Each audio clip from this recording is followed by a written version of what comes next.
Several muscles could be called the largest in the body, depending on whether you're talking mass or surface area, but the body's smallest muscle has no competition.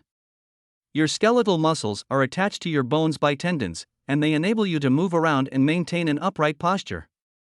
Some muscles, such as those that help you smile or flex your fingers, are only a few inches long, while others, like those in your thighs, are big and bulky. But have you ever wondered which muscle is the largest and which is the smallest? The answers depend on whether the muscles are measured by mass or by surface area.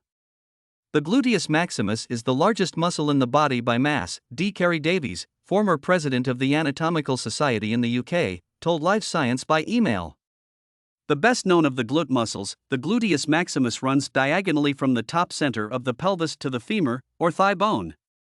It accounts for about 12% to 13% of the total weight of all the leg muscles, according to a study of adult cadavers. The gluteus maximus extends the thigh at the hip joint, Davies said. We use it when we get up from a chair, walking up steps or uphill. It needs to be powerful to move the weight of the entire upper body.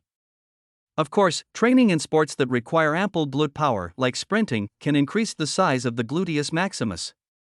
One small study found that the absolute volume of elite sprinters' glutei maximi was about 45% greater than that of sub-elite sprinters. And interestingly, the human gluteus maximus muscle is bigger than that of apes and monkeys, at least relative to overall body size. Some scientists propose that its great size may be an evolutionary adaptation to certain demands posed by being bipedal, meaning upright on two legs. For example, the gluteus maximus is critical to humans' ability to climb stairs and run while upright. The latissimus dorsi, commonly called the lats, are the largest muscles in the human body in terms of surface area, Davies said. There are two triangle-shaped latissimi dorsi, one on each side of the spine. These broad, flat muscles sit on top of the other muscles of the mid and lower back. According to a 2022 study in the International Journal of Morphology, an average adult latissimus dorsi measures about 7 inches, 18 centimeters, in width and 14 inches, 36 centimeters, in length. That said, it's only about half an inch, 1.3 centimeters, thick.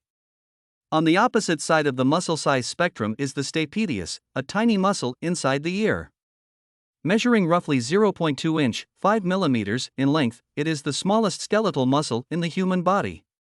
The stapedius attaches to the stapes, one of the small bones in the middle ear that carry sound vibrations from the eardrum to the auditory nerve, Davies said.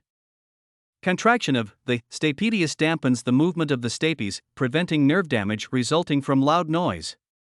In other words, the teensy muscle stabilizes the stapes to keep it from vibrating too violently. The muscle involuntarily contracts in response to sounds of a particular volume, but if it only responds to extremely loud sounds or it doesn't contract at all, that can be a sign of hearing loss. So even though the stapedius is puny, it performs an important job. This article is for informational purposes only and is not meant to offer medical advice.